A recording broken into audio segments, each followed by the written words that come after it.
బలం లేని చోట మంత్రి Vivek, MP Vamshi ex officio ఓట్లు నమోదు చేయించుకోవడం ఏంటన్నారు బల్క సుమన్. దీన్ని బట్టి వాళ్ళు ఏం చేయాలనుకున్నారో అర్థమవుతుంది అన్నారు. ఇప్పటికైనా కేతనపల్లి అభివృద్ధికి ప్రభుత్వం సహకరించాలని, కేతనపల్లి మున్సిపాలిటీలో న్యాయం గెలిచింది అన్నారు. అన్యాయంగా మున్సిపల్ చైర్మన్ పీఠం దక్కించుకోవాలని సీఎం రేవంత్ రెడ్డి, మంత్రి వివేక్ తీవ్ర ప్రయత్నాలు చేశారన్నారు.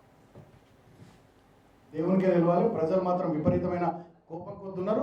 మళ్ళీ బరాబర్ తెలంగాణ ప్రజల దయతోని కేసీఆర్ ముఖ్యమంత్రి అవుతారు.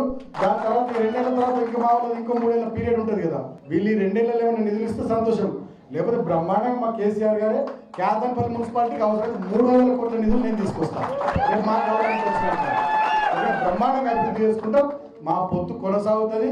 మేము కలిసిమెలిసి రాబోయే రోజుల్లో కేతనపల్లి మున్సిపాలిటీలో పనిచేస్తాం.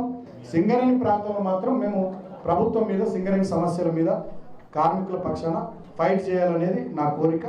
వారు మేము మాట్లాడుకుంటా ఉన్నాం. దానికి సంబంధించి కూడా ఒక కార్యరూపం భవిష్యత్తులో వస్తుంది.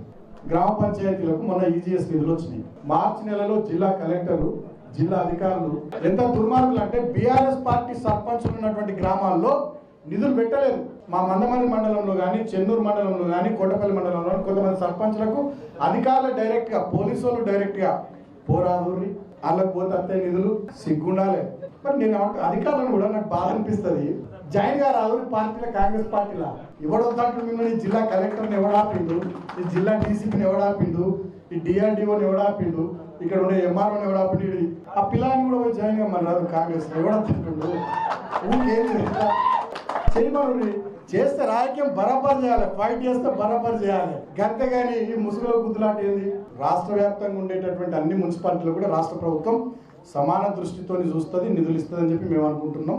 ఒకవేళ బీఆర్ఎస్ పార్టీ గెలిచినటువంటి మున్సిపాలిటీలో నిధులు రాకపోతే అసెంబ్లీ వేదికగా నిలదీస్తాం, మీడియా వేదికగా, సోషల్ మీడియా వేదికగా నిలదీస్తాం, న్యాయస్థానాన్ని కూడా ఆశ్రయిస్తాం.